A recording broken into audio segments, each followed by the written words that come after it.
નમસ્કાર વિદ્યાર્થી મિત્રો, સ્વાગત છે યુટ્યુબ ચેનલ મિશન ગવર્મેન્ટ એક્ઝામની અંદર। આ વિડીયો ખાસ એવા વિદ્યાર્થીઓ માટે જે ટાટ હાયર સેકન્ડરીની પરીક્ષાની તૈયારી કરી રહ્યા છે। આજનો નિબંધ છે શિક્ષકની કલમમાં દેશનું ભવિષ્ય। શરૂ કરીએ આજનો વિડીયો। શિક્ષક એટલે માત્ર ચાર દિવાલો વચ્ચે પાઠ્યપુસ્તક ભણાવનાર સામાન્ય વ્યક્તિ નથી, પરંતુ સમગ્ર સમાજનું એક અદ્રશ્ય શિલ્પી છે, જે કાચી માટી જેવા નાદાન બાળકોને કંડારીને દેશના જવાબદાર, સક્ષમ અને સંસ્કારી નાગરિક બનાવે છે। આપણા ભારતીય પ્રાગૈતિહાસિક અને વૈદિક કાળથી જ ગુરુને ઈશ્વરથી પણ ઉપર સ્થાન આપવામાં આવ્યું છે। આજે જ્યારે આપણો દેશ પ્રગતિ, ટેકનોલોજી અને નવી શોધોના નવા શિખરો સર કરી રહ્યો છે, ત્યારે એ વાત ક્યારેય ન ભૂલવી જોઈએ કે આ પ્રગતિનો મુખ્ય પાયો શિક્ષકમાં હાથમાં રહેલી એક નાનકડી કલમ દ્વારા જ લખાય છે। એક ડૉક્ટર, એન્જિનિયર, વકીલ, આર્કિટેક્ટ દેશનું વર્તમાન સુધારી શકે છે, પરંતુ એક શિક્ષક પોતાની કલમની અદ્ભુત શક્તિથી આખા દેશના ભવિષ્યનું નિર્માણ કરે છે। બાળકના કોરા માનસપટ પર ચારિત્ર, નૈતિકતા, માનવતા, સંસ્કાર અને દેશપ્રેમના પાઠ લખવાની અદ્ભુત અને અદ્વિતીય ક્ષમતા માત્ર અને માત્ર શિક્ષકની કલમમાં જ રહેલી છે। મહાન તત્વચિંતક, દાર્શનિક અને ભારતના ભૂતપૂર્વ રાષ્ટ્રપતિ ડૉક્ટર સર્વપલ્લી રાધાકૃષ્ણને શિક્ષકના જીવન અને તેના મહત્વ વિશે ખૂબ જ ગહન વાત કરી છે। શિક્ષક એ માત્ર જીવિકા મેળવવાનું કે રોજીરોટી કમાવાનું સાધન નથી, પરંતુ તે માનવ આત્માનો પ્રકાશ છે અને ઉત્તમ ચારિત્રનું નિર્માણ કરવાનું એકમાત્ર પવિત્ર માર્ગ છે। બાળક જ્યારે પ્રથમવાર શાળાના પગથિયા ચડે છે, ત્યારે તે અજ્ઞાનતા અને અસ્પષ્ટતાના અંધકારમાં હોય છે। તેના નિર્દોષ મનમાં અગણિત પ્રશ્નો, ઉત્સુકતા, શંકાઓ અને જિજ્ઞાસાનો સમુદ્ર લહેરાતો હોય છે। શિક્ષક પોતાની કલમના જ્ઞાનરૂપી અમી છાંટણાથી તેના એ જિજ્ઞાસુ મનને સત્ય અને સાચા જ્ઞાનનો પ્રકાશ આપે છે। શિક્ષકની કલમ જ્યારે વર્ગખંડના શ્યામ ફલક કે કાગળ પર ચાલે છે, ત્યારે તે માત્ર અક્ષરો નથી આલેખતી, પરંતુ ભવિષ્યના મહાન વૈજ્ઞાનિકો, કવિઓ, નેતાઓ, દેશરક્ષક સૈનિકો અને કલાકારોના સ્વપ્નોને વાસ્તવિકતામાં સાકાર કરે છે। તે કલમ બાળકને સાચું અને ખોટું, ન્યાય અને અન્યાય, સારા અને ખરાબ વચ્ચેનો સૂક્ષ્મ તફાવત શીખવે છે। જ્યારે એક શિક્ષક બાળકની કૂચી નોટબુકમાં પોતાની કલમથી પ્રોત્સાહનનો એક નાનકડો શબ્દ લખે છે કે સાચા જવાબ પર ખરાની નિશાની કરીને તેને બિરદાવે છે, ત્યારે એ નાનકડી સહી બાળકમાં આત્મવિશ્વાસનું એવું મોટું વાવાઝોડું ઊભું કરે છે, જે તેને જિંદગીની મોટામાં મોટી પરીક્ષાઓ જીતવાની તાકાત આપે છે। ઇતિહાસ એ વાતનો મૂક સાક્ષી છે કે વિશ્વનો કોઈ પણ દેશ પોતાના ભૌતિક સંસાધનો, કિંમતી ખનિજો કે મોટી ઇમારતોથી મહાન નથી બનતો, પણ તે દેશ ત્યાંના નાગરિકોની વિચારસરણી અને તેમની નૈતિક માનસિકતાથી મહાન બને છે।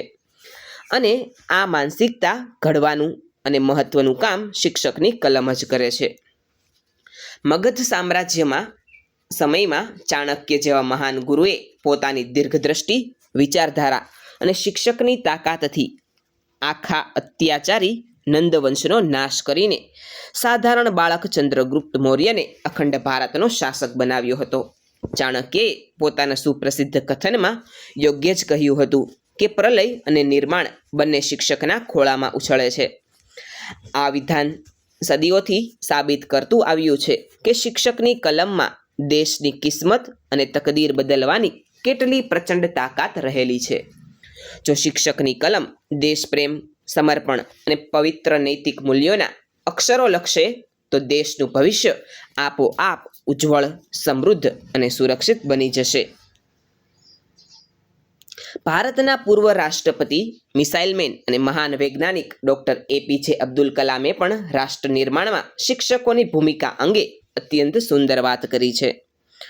જો કોઈ દેશને ભ્રષ્ટાચાર મુક્ત બનાવવો હોય અને સુંદર મનવાળો દેશ બનાવતો હોય, તો મને દ્રઢપણે લાગે છે કે સમાજના 3 મુખ્ય સભ્યો જ તેમાં મોટો તફાવત લાવી શકે છે: પિતા, માતા અને શિક્ષક. આજના આધુનિક ડિજિટલ અને તકનીકી યુગમાં ભલે આર્ટિફિશિયલ ઇન્ટેલિજન્સ, ઇન્ટરનેટ અને મશીનોનો દબદબો દિન પ્રતિદિન વધી રહ્યો હોય, પરંતુ વિશ્વનું કોઈ પણ અત્યાધુનિક મશીન કે કોમ્પ્યુટર શિક્ષકની કલમની અંદર રહેલી સંવેદના, પ્રેમ, કરુણા અને જીવંત માર્ગદર્શનની જગ્યા ક્યારેય લઈ શકતું નથી.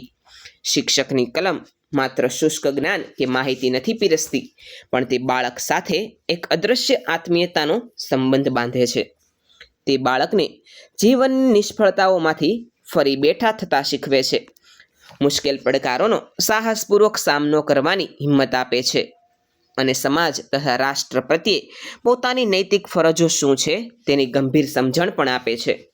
જે દેશના શિક્ષકો સક્ષમ, જાગૃત, નૈતિક અને પોતાના વ્યવસાય પ્રત્યે સંપૂર્ણ નિષ્ઠાવાન હોય છે, તે દેશને દુનિયાની કોઈ પણ તાકાત પ્રગતિ કરતાં રોકી શકતી નથી. જે ક્ષણે શિક્ષક કાગળ પર પોતાની કલમ ચલાવે છે, ત્યારે તે માત્ર કોઈ આવક જાવકના આંકડા નથી લખતો, પરંતુ દેશના વિકાસના નવા ક્ષિતિજો દોરે છે. તે પોતાની કલમના જોરે બાળકના મનમાંથી અજ્ઞાનતા, ભેદભાવ, જાતિવાદ, કુરિવાજો, અંધશ્રદ્ધા અને સંકુચિતતાના અંધકારને કાયમ માટે દૂર કરે છે. શિક્ષક એ પ્રજ્વલિત દીપક સમાન છે, જે પોતે બળીને પણ આખી દુનિયાને પ્રકાશિત કરે છે. શિક્ષકની આ કલમની તાકાત વડે જ સમાજમાં શાંતિ, સૌહાર્દ, સમાનતા અને સતત પ્રગતિનો નવો અરુણોદય થાય છે. જો દેશનો દરેક શિક્ષક પોતાની કલમની પવિત્રતા, જવાબદારી અને શક્તિને ઓળખીને દરેક બાળકને યોગ્ય દિશા બતાવે, તો આપણો ભારત દેશ પુનઃ વિશ્વગુરુ બનવાના પોતાના સ્વપ્નને ખૂબ જ ઝડપથી પૂરું કરી શકે છે. અંતમાં, શિક્ષકની કલમ એ માત્ર કાળા કે વાદળી રંગની શાહીથી ચાલતી કોઈ સામાન્ય લાકડી કે વસ્તુ નથી, પરંતુ તે દેશના ભાગ્ય અને ભવિષ્યને અંકિત કરનારી એક જીવંત સંજીવની છે. શિક્ષક પોતાની કલમ વડે જે વિચારો, સિદ્ધાંતો અને સંસ્કારોનું વાવેતર બાળકના પવિત્ર મનમાં કરે છે, તે જ વિચારો આવનારા સમયમાં વિશાળ વડવૃક્ષ બનીને આખા રાષ્ટ્રને સુરક્ષા, સમૃદ્ધિ અને શીતળ છાયો આપે છે. તેથી જ એ વાત નિશ્ચિત અને અટલ છે કે દેશનું સમગ્ર ભવિષ્ય શિક્ષકની કલમની ધાર પર જ આલેખાયેલું છે. વિદ્યાર્થી મિત્રો, આજનો વિડીયો આપને કેવો લાગ્યો છે તે નીચે કોમેન્ટ સેક્શનમાં જરૂરથી જણાવજો. આવા જ એક અન્ય નવા વિડીયો સાથે આવતીકાલે ફરીથી મળીશું. જો તમારે કોઈ અન્ય નવો વિડીયો જોવો હોય કોઈ વિષય ઉપર, તો તમે નીચે કોમેન્ટ સેક્શનમાં જરૂરથી જણાવજો. Thanks for watching.